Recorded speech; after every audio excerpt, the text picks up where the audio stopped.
Magandang umaga po sa inyo lahat. Narito tayo sa gawain ng Save of the Lord Ministry. And I'm your host, Pastor Noel Bartolome. And we will be discussing the message of the Lord. But before it, let's have this prayer. Lord, thank you for this wonderful day. Let it be known that truly your word is spirit and it gives life. And let this message gives life to us. And let our spirit grow into maturity, so that once you come in glory, we will be able to hear from your mouth, "Well done, my good and faithful servant." So to you now we give all the glory, forever and ever. Amen and amen. Now, simulan agad natin to sa Isaiah chapter 53. Buksan nyo yung mga Bible, Isaiah chapter 53, verse 5. So, nasa Isaiah chapter 53, 43, no? Verse 5. Now, fear not, for I am with thee. I will bring thy seed from east and gather thee from the west. Now, tatalan ako sa verse 7. I'll include this. Even everyone that is called by my name, for I have created him for my glory. I have formed him, yea, I have made him. So, makikita natin, meron binanggit dito ang salita ang Panginoon. Fear not, for I am with thee. Huwag kayong matakot. Kasama niyo ako. Okay? Malinaw to. Ang may sabi nito ay ang Panginoon mismo. Remember, in Mark chapter 11 verse 22, it says, have faith in God. Red letter to, no? Sinasabi ng Panginoon. Have faith in God. Have mean magkaroon kayo ng pananampalataya sa Diyos. Para bang sinasabi natin ngayon na, Panginoon, ako po'y merong pananampalataya sa sinabi mong to. Fear not, for I am with thee. Kaya sinabi rin niya, he says, sabihin mo ngayon sa bundok na to na lumipat at ito ay lilipat. Kaya nga, napakaganda ng pangako ng Panginoon yan. Sinabi sa atin na dapat natin gawin. Now, may bibigyan tayo ng diin ngayon sa araw na to patungkol sa nangyayaring ito base sa mensahe ng Panginoon na yan. Una, sa nangyayari sa panahon natin ngayon na nakakalat ngayon na may maraming virus. Hindi lang naman coronavirus ang nakakalat sa atin ngayon. Meron pa lumalabas na kung ano-anong virus ngayon. Nanggagaling sa daga, nanggagaling sa paniki, at nangyari na yan. At ito ay hindi nangyayari lamang sa isang bansa. Nangyayari ito sa buong bansa. Ano ang pinakikita ng Panginoon dito? Hindi lang naman virus, pati putok ng bulkan, pati mga gera, no? Malayo at malapit. Point of reference is Israel, no? Malayo at malapit sa kanila, may nangyayaring ganito, no? Na pestilence, famines, lahat yan. Yung mga grasshopper nakakalat na. Now, incidentally, papalapit tayo sa Passover, na yan ay Pesach, panahon ng paglaya ng mga Israelites sa Egypt from the land of bondage to their freedom. Now, before that, no, may pinakikita ang Panginoon dito sa atin. Buksan natin, no, malinaw na malinaw, para meron tayong binabaybayan ng salita ng Panginoon. Hebrews chapter 1 verse buksan natin, ano? Sisimulan ko sa verse 10. Now, basahin nyo contextually yung buong Hebrews chapter 1. Pero meron lang akong didiinan dito sa bagay na to patungkol sa mundo nating ginagalawan. 1. And thou, Lord, in the beginning hast laid the foundation of the earth, and the heavens are the works of thy hands. So yan yung coverage ng buong mundo, no? Heavens and earth. They shall perish, but thou remainest. they shall wax old and do it as a garment. As a vesture shalt thou fold them up, and they shall be changed. But thou art the same, and thy years shall not fail. Tingnan nyo, no?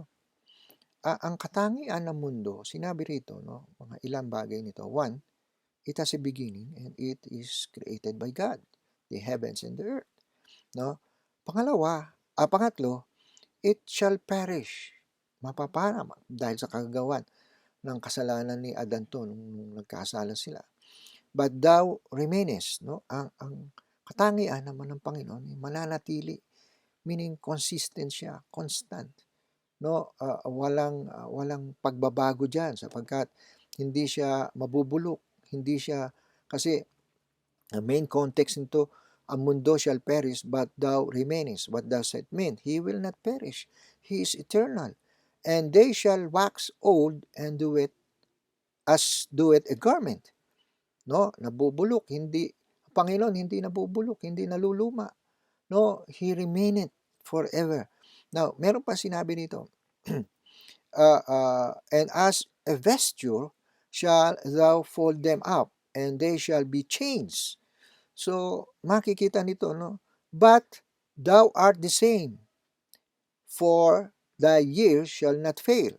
So, what does it mean? Hindi papalitan ng Panginoon. Hindi pwedeng magbago ang Panginoon. Hindi siya papalitan sapagkat hindi siya nagbabago, no? Hindi siya nabubulok. That's the main preference of it. Yan yung pinakabuong tinutumbok nung sinasabing yan. Ang mundo ngayon, nakita natin, nabubulok, naluluma, no? At ito'y papalitan sapagkat ito'y nilikha lamang, finite, may hanggan, no? Kaya dapat hindi nandiyan ang ating pinagtutuunan ng ating pansin kung saan tayo nagtitiwala o umaasa. No? Ang ating buong pagtiwala, pananampalataya, ay wala sa mundong ito na walang katiyakan. It is uncertain in its condition. Ito ay unpredictable. Bakit ba? Sino ba nakapag-predict na biglang sasabog ang coronavirus, COVID-19? Meron yan sinabi, may nabasa ako ng mga ibang mga prediction kung paano. That it means prophecy or prediction. But napigilan ba nila? Dahil hindi naman nila alam kung kailan talaga. Kung sinabi namang 2020 o kailan ng panahon natin ngayon, naniwala ba? Because of unbelief. God has spoken through many people for us to know how to be prepared. But those who know their God shall do exploit. Kuha nyo? Kung kilala natin ang Panginoon, makukuha natin to sa bentahe pa sa atin. What I mean, nakapaghahanda tayo. And we don't fear. Walang nananaig na takot sa atin dahil kilala natin Diyos. Meron siyang pinangako na, I will be with you. Just imagine, kasama natin yung hindi lang pinakamayaman sa buong mundo. Siya yung lumikha lahat ng langit at lupa. Kaya kahit wala tayo, pwede niyang likhain kung ano yung kailangan natin. He can create what we need, what we desire, and what we want. Yan, sinabi, the desire of our heart. Yung the want, no? Kung ano yung gusto natin, no? Pwede niyang likhain yan from nothing to something because He is God. Kaya hindi natin pangahawakan o pagtitiwalaan ang mundong ito na pawang pumapanaw, nagbabago, nabubulok at may hindi natin malaman ang katiyakan. Kaya the main fear of people now is uncertainty of the future. Akuhan nyo ba? Yan ang kinatatakutan ng tao, yung his uncertainty ng kanyang kinabukasan. But once the certainty o ang katiyakan na establish natin ngayon na sa salita ng Diyos na hindi tayo pabayaan, hindi tayo natatakot sa kinabukasan. Because all things will work together for good to them who love God and serve according to His purpose. And if we will hold on to the promise of God, that is the second factor na nakikita natin, pinakikita ng Panginoon dito, sinabi rin tingnan niyo sinabi ni Joseph sa kanyang mga kapatid, you meant it for evil, but God meant it for good.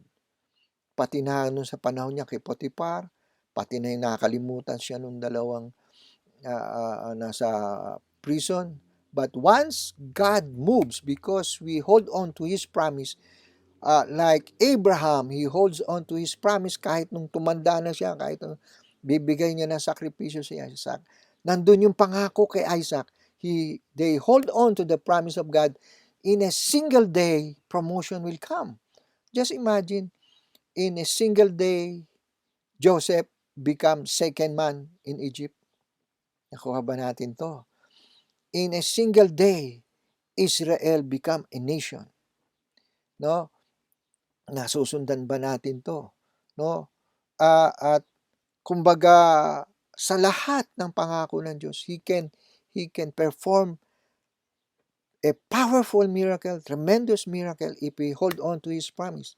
Kaya kahit magkasakit pa o anumang nangyayari sa paligid, if we hold on to the promise of God, no one can go against us because God is ever faithful na kanyang patutunayan ang kanyang pangako.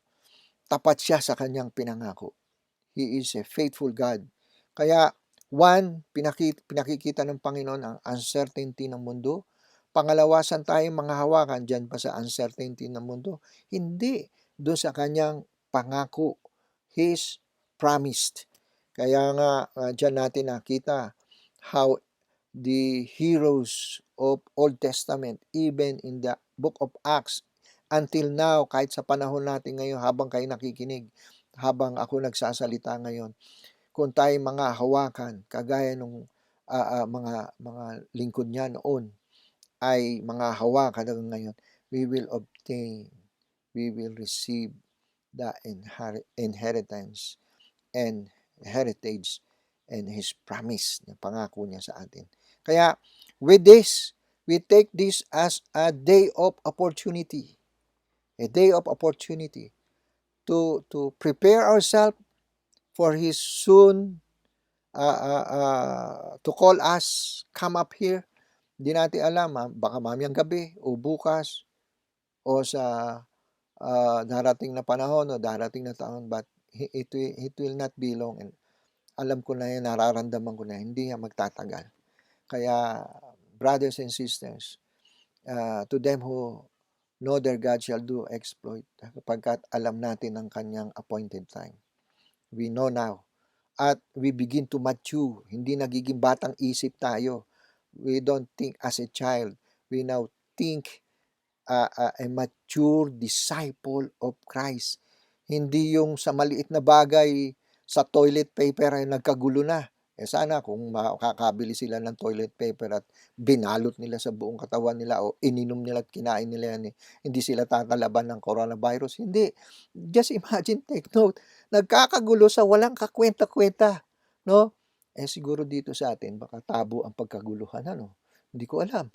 Sa ibang bansa, hindi ko rin alam kung anong pagkakaguluhan nila. Just imagine, sa tabo, sa toilet paper, sa maliliit na bagay, nagkakagulo tao, not knowingly there is a promise of God na dapat yan ang ating puntahan. Take note, kahit sa anumang sakit at karamdaman natin ngayon, if we hold on to the promise of God, take note, His word is His spirit and it gives life. Magkakaroon ng buhay kahit namamatay pa yung mga cells natin sa buhay because of that virus, bibigyan ng buhay ng Panginoon yan at papatayin ang lahat ng virus na yan. Take note, talo pa niya ng ultraviolet light. No? His word is so powerful. It gives life when He say something na nilikha, nagkakaroon ng buhay.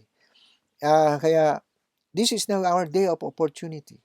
In His time, there is always things for God has purpose in it. Take note, may purpose ang Diyos sa lahat ng ito.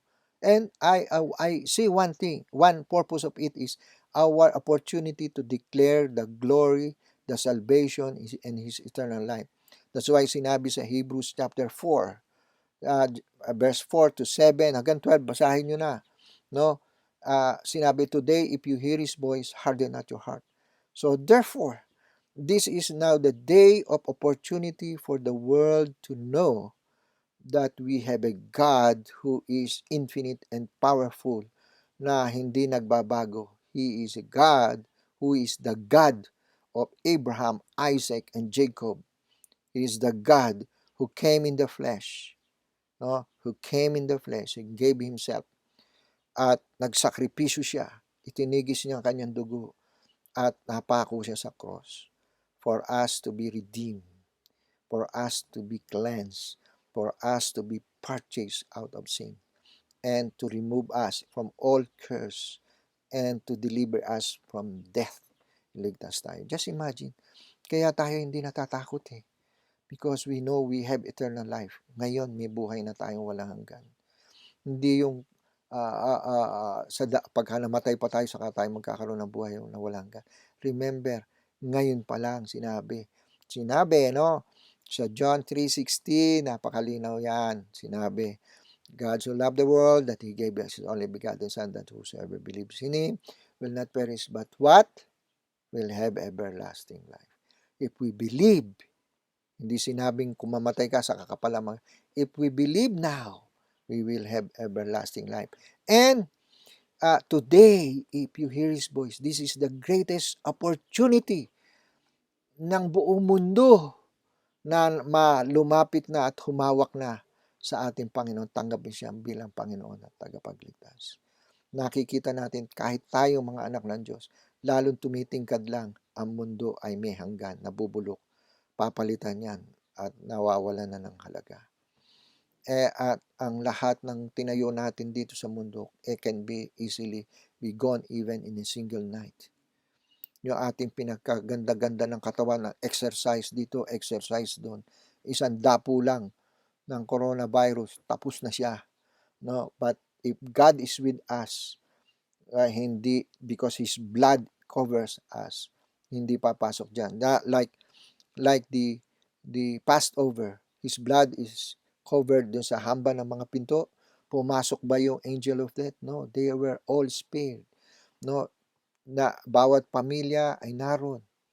Yan yung kung sabihin ng iba, yan ata ang unang lockdown, kung tawagin.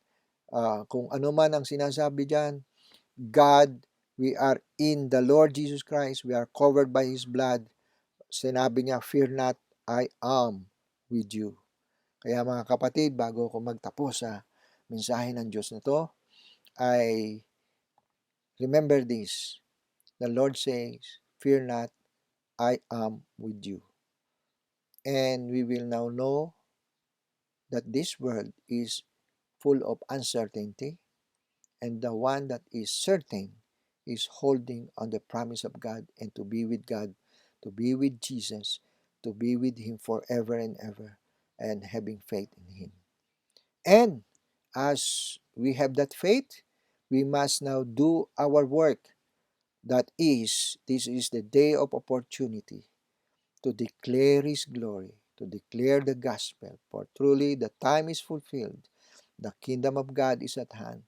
Repent and believe the gospel. Repent says, return to God. That is the exact interpretation in that. Repent, return to God, return being obedient to God, return having faith in God, return loving God above all. Just imagine these three will abide forever: faith, hope, and love. And the greatest, pagmamahal. Kaya sinabi niya, love one another as I have loved you. Kaya mga kapatid, bago ako magtapos sa ating mensaheng ito, manalangin tayo. Panginoong Hesus, Ikaw ang kasama namin. Kaya lahat na nakapakinig nito, sa ngalan mo, Panginoon, ay nagtaglay na ng pangako mo. At ang pangako mo at sinabi mo sa amin, fear not, I am with you. That is the promise na aming pangahawakan. Kasama ka namin. To be with you is enough because we are with the Creator. Thank you. We are with the Healer. Thank you, Lord. We are with the eternal life. That's why we have eternal life right now. And we are with the Son of God who is seated in the heavenly places. We are with Him. We are with Jesus. We are before the throne of grace. Salamat sa iyo, Panginoon. Pinakita niyo po sa amin lahat to. Kaya, with Jesus, tunay na mangyayari, thy will be done here on earth as it is in heaven. Nabubuhay na kami. Na dito pa lang sa lupa, nabubuhay na kami at tinatamasa namin ang makalangit na pagpapala na nagmumula sa iyo. Thank you, Lord Jesus. Now, I declare blessing to everyone. The Lord bless you and keeps you. The Lord make His face shine upon you and be gracious to you. The Lord lift up His countenance upon you and give you peace. Shalom, shalom, shalom. The Lord bless you all. Amen. Amen.